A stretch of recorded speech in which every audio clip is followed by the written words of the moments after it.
সবাইকে অনেক অনেক শুভেচ্ছা জানাচ্ছি ছাত্রছাত্রীরা। আশা করি তোমরা অনেক ভালো আছো, সুস্থ আছো এবং নিরাপদে আছো। আমরা গত ক্লাসে বলেছিলাম যে আজকে এই ক্লাসে আমাদের কোশ্চেন প্যাটার্ন নিয়ে কিংবা কোশ্চেন নিয়ে আমরা আলোচনা করব। আমরা প্রথম অধ্যায়ে আজকের লেকচার অষ্টম এবং প্রথম অধ্যায়ের আমরা প্রায় শেষের দিকে। এখন আমরা কোশ্চেন নিয়ে আলোচনা করব যে কী ধরনের প্রশ্ন আসে। আজকে আমরা একটা বোর্ড কোশ্চেন নিয়ে আলোচনা করব, যে বোর্ড কোশ্চেন কিভাবে উত্তর করতে হয়। তাহলে আমরা আলোচনায় যাই। এখানে দেখো যে লিমনের সংগ্রহীত তথ্য নিম্নরূপ। x1 এর মান দেওয়া আছে 5, x2 এর মান দেওয়া আছে -2, x3 এর মান দেওয়া আছে 7, x4 এর মান 1 এবং x5 এর মান 3। লিমন বলল যে I is equal to 1 up to 5 xi square is not equal to summation I is equal to 1 up to 5 x whole square।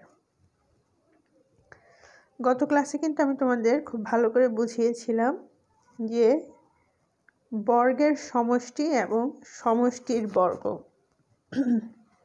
আশা করি তোমাদের মনে আছে যে বর্গের সমষ্টি এবং সমষ্টির বর্গ কিভাবে করতে হয়। প্রথম প্রশ্ন দেওয়া আছে ধ্রুবক কি। দ্বিতীয় প্রশ্ন দেওয়া আছে একজন ছাত্রের বয়স 17 বছর, এটা কি পরিসংখ্যান? ব্যাখ্যা করো। প্রথম প্রশ্ন জ্ঞানমূলক। প্রথম প্রশ্নে সাধারণত সংজ্ঞা দেওয়া থাকে, আমরা যা সরাসরি বই থেকে পেয়ে থাকি। তাহলে এই প্রথম প্রশ্নের নম্বর থাকে 1 এবং প্রথম প্রশ্নটা হয় জ্ঞানমূলক প্রশ্ন। খুব সাধারণত সংজ্ঞা দেওয়া থাকে, না হলে এমন প্রশ্ন দেওয়া থাকবে যে এক কথায় প্রশ্নের উত্তর দেওয়া যাবে। 2 নম্বরে দেখো একজন ছাত্রের বয়স 17 বছর, এটা কি পরিসংখ্যান? ব্যাখ্যা করো। এটা অনুধাবন প্রশ্ন। অনুধাবন প্রশ্নে আমাদের ব্যাখ্যা দিতে হয়। প্রথমত যখন এটা প্রশ্ন করা হয় যে এটি কি পরিসংখ্যান, তাহলে এটি পরিসংখ্যান কিনা সেটা ক্লিয়ার করে সেটা উত্তর দেওয়ার পর এর পক্ষে আমাদের যুক্তি দেখাতে হবে। আর অনুধাবন প্রশ্নের জন্য আমাদের নম্বর থাকে 2। 3 নম্বরে থাকে প্রয়োগ। এখানে সাধারণত সূত্র বসিয়ে অঙ্ক করতে হয়। যেমন এখানে বলা হয়েছে summation I is equal to 1 up to 5 3x square minus 5x minus 2 এর মান নির্ণয় করো। তাহলে আমাদের এই প্রশ্নে অঙ্ক করে এর মান নির্ণয় করতে হবে। আর এই প্রশ্নের নম্বর থাকে 3। এবার আসো 4 নম্বর প্রশ্নে ঘ লিমনের বক্তব্য যাচাই করো। এটা উচ্চতর দক্ষতা। তোমাকে অঙ্ক করতে হবে। অঙ্ক করে অঙ্কের সমাধানের উপর ভিত্তি করে মন্তব্য করতে হবে। আর এই মন্তব্যের জন্য কিন্তু তোমার 1 নাম্বার থাকে।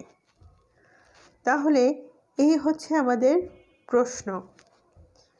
1 নম্বরে জ্ঞানমূলক, 2 নম্বরে অনুধাবন, 3 নম্বরে প্রয়োগ এবং 4 নম্বরে থাকে উচ্চতর দক্ষতা।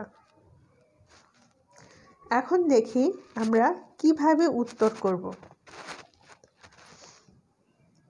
তাহলে প্রথম প্রশ্নের উত্তর, ধ্রুবক কি? এটা আমাদের বইয়েই দেয়া আছে। সমগ্রকের বা তথ্যবিশের যেসব বৈশিষ্ট্য একক ভেদে অপরিবর্তনশীল তাই ধ্রুবক। দেখো, এক লাইনে কিন্তু এই উত্তরটা হয়ে গিয়েছে। এটা আমরা বইয়ে উত্তরটা পেয়ে থাকব।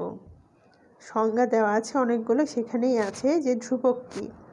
তাহলে সমগ্রকের বা তথ্যবিশের যেসব বৈশিষ্ট্য একক ভেদে অপরিবর্তনশীল, আমরা জানি যে ধ্রুবক পরিবর্তন হয় না, তাহলে তাকেই আমরা ধ্রুবক বলি। এবার আসো অনুধাবনে। অনুধাবন প্রশ্নের উত্তর কিভাবে করতে হয়। একজন ছাত্রের বয়স 17 বছর, এটা কি পরিসংখ্যান? ব্যাখ্যা করো। তাহলে উত্তরটা দেখো, একজন ছাত্রের বয়স 17 বছর এটি পরিসংখ্যান নয়। কেন পরিসংখ্যান নয় সে সপক্ষে তোমার যুক্তি দেখাতে হবে। আমরা জানি পরিসংখ্যান একক বা সম্পর্কহীন তথ্য নয়, বরং পরিসংখ্যান হলো তথ্যের সমষ্টি। কোনো একটি বিচ্ছিন্ন সংখ্যাকে পরিসংখ্যান বলা যায় না। এখানে কেবলমাত্র একজন ছাত্রের বয়স সম্পর্কে বলা হয়েছে, যা অন্য কারো বয়স সম্পর্কে ধারণা পাওয়া যায় না। তাই একজন ছাত্রের বয়স 17 বছর এটি পরিসংখ্যান নয়।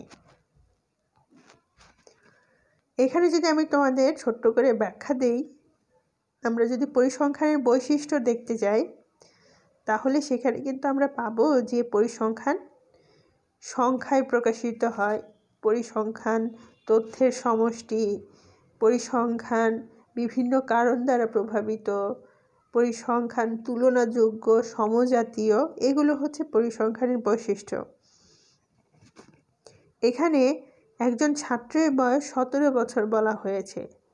এখানে শুধুমাত্র একজন ছাত্রের কথা বলা হয়েছে, কিন্তু আমাদের পরিসংখ্যান হতে হলে তথ্যের সমষ্টি হতে হবে। এখানে যদি বলা হতো যে একটি শ্রেণীর ছাত্রদের গড় বয়স 17 বছর, তাহলে সেটি পরিসংখ্যান হতো। কারণ গড় বয়স মানে সেখানে অবশ্যই কতগুলো ছাত্রের সম্মিলিত তথ্য দেওয়া আছে। তার মানে আমরা বুঝতে পারবো যে গড় বয়স যদি 17 হয়, তাহলে সেই শ্রেণীতে যতগুলো ছাত্র আছে তাদের বয়স 17 বছরের কাছাকাছি হবে। সেই ক্ষেত্রে আমরা তাকে পরিসংখ্যান বলবো, কিন্তু শুধুমাত্র একজন ছাত্রের বয়স পরিসংখ্যান হতে পারে না। এবার আসো 3 নম্বর প্রশ্নে। 3 নম্বর প্রশ্নে দেখো আমাদের মান নির্ণয় করতে হবে। এখানে আমাদের x1, x2, x3, x4 আর x5 এর মান দেওয়া আছে। তাহলে আমরা এটাকে যদি আমরা ভাঙাই, দেখো প্রথমেই যদি আমরা ভাঙাই, এই i এর জায়গায় আমাদের 1, 2, 3, 4, 5 এগুলো বসাতে হবে। দেখো প্রথমটাই কিন্তু 1 বসানো হয়েছে xi এর এখানে, দ্বিতীয়টাই x2, তৃতীয়টাই x3, চতুর্থ x4 এবং পঞ্চমে x5। আমরা আগেই দেখেছি x1, x2, x3 এর মান দেওয়া আছে, x5 এর মান দেওয়া আছে। তাহলে 3 একটি ধ্রুবক, সাথে এখানে যে 5 দেওয়া আছে ধ্রুবক, এখানে 3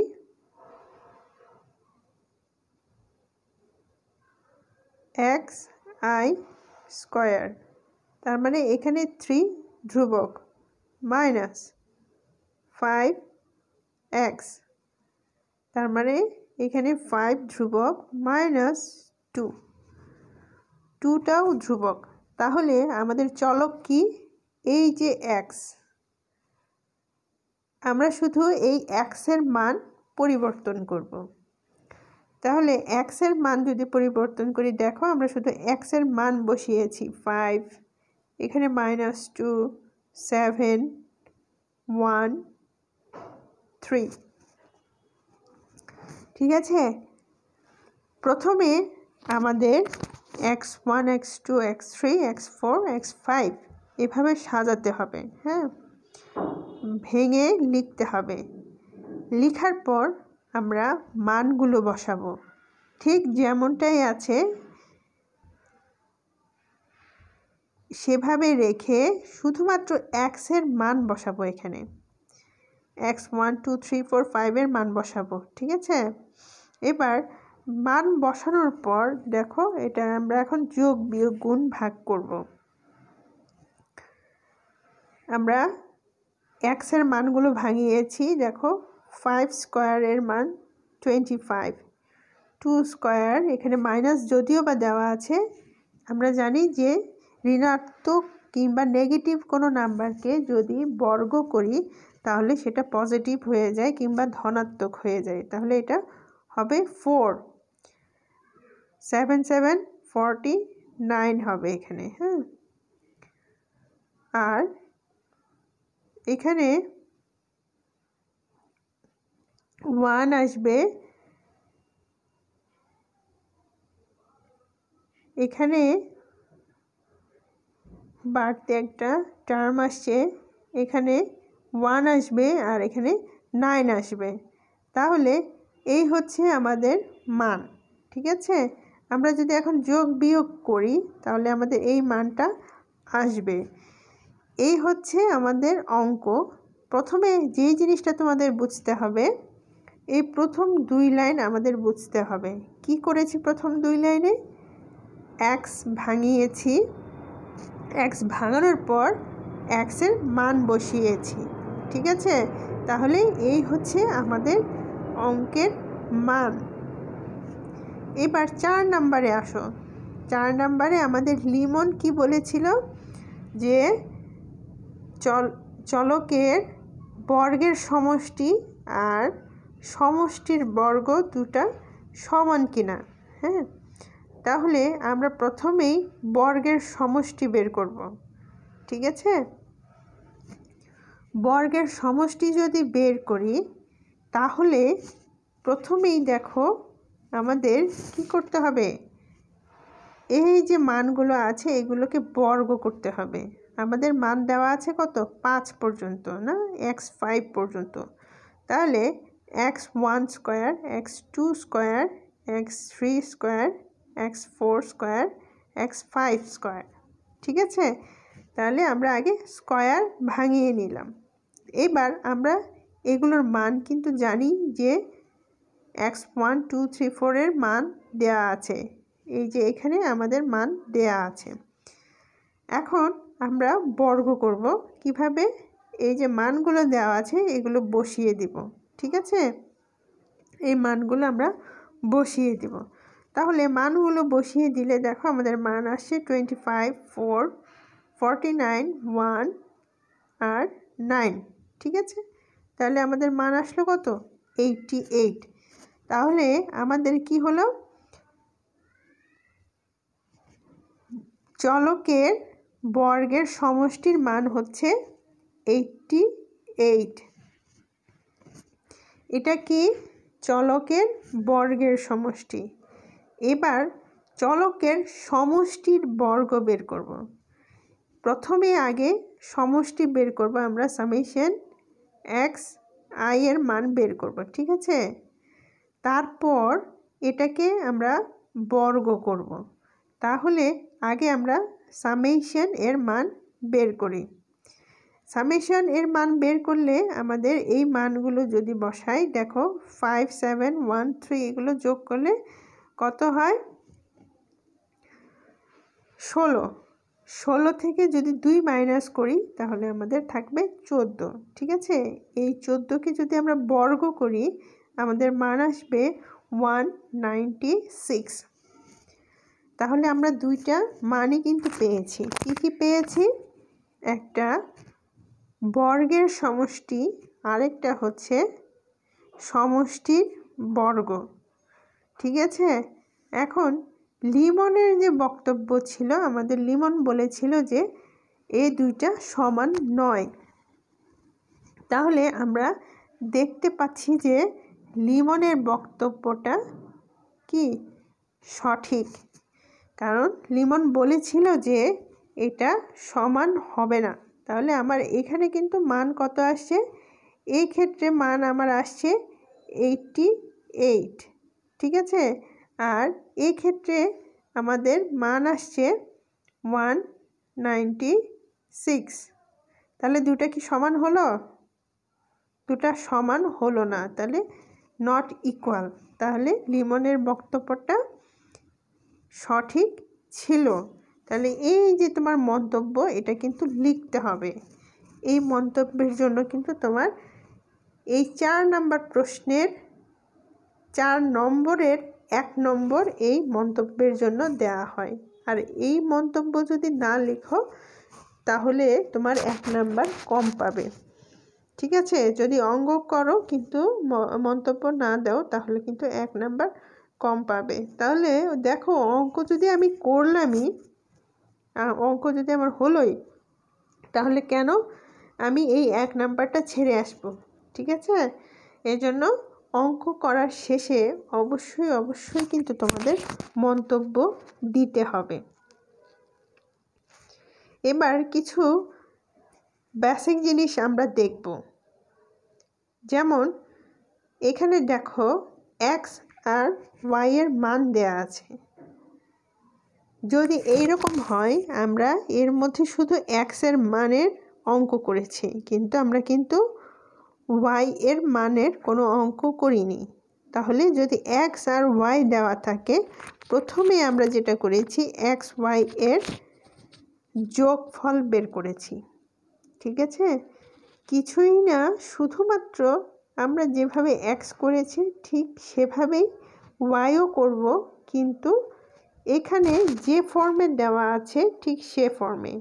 তার মানে এখানে দেওয়া আছে x i plus y I.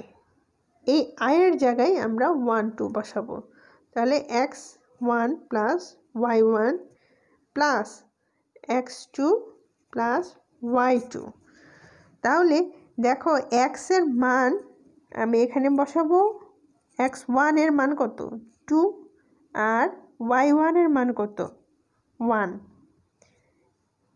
x2 এর মান হচ্ছে 4, y2 এর মান হচ্ছে 3।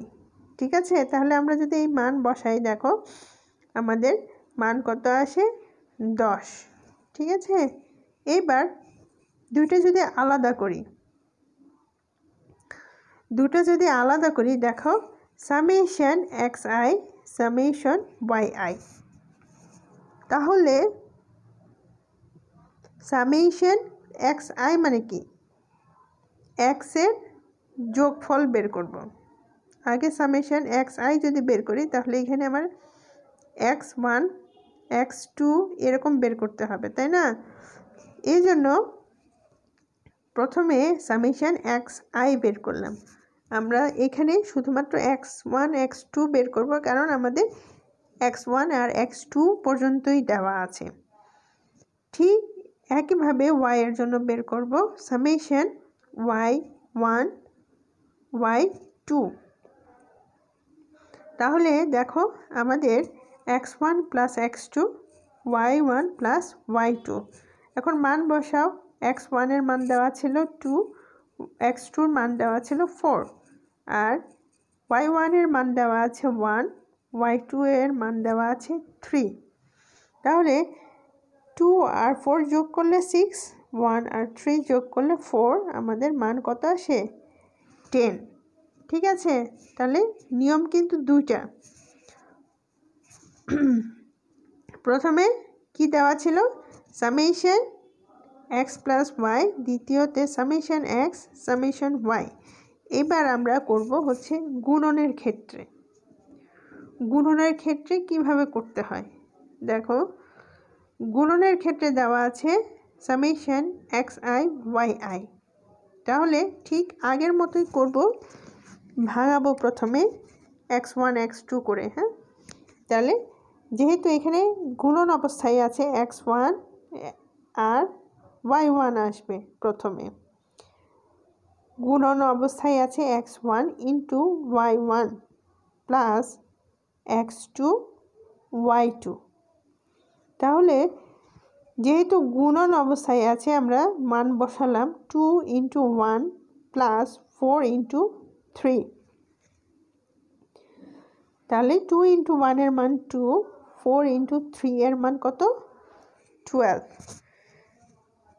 এই দুটো মান যোগ করলে আমাদের মান আসে 14। ঠিক আছে, তাহলে আমরা কিন্তু তিনটা জিনিস শিখলাম। কি কি?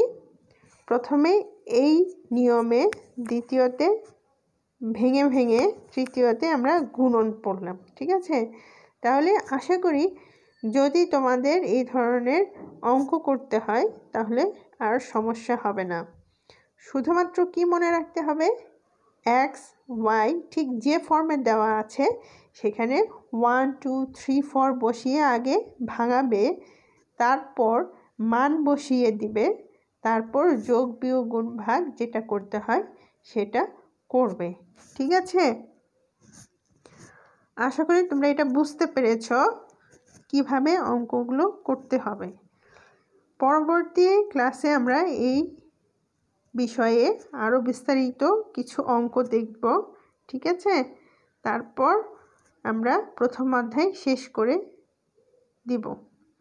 তাহলে নেক্সট ক্লাসে তোমাদের সাথে আবারও দেখা হবে।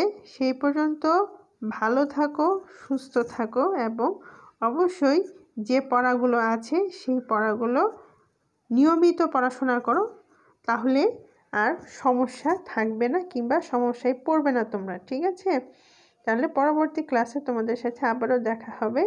অনেক অনেক ধন্যবাদ।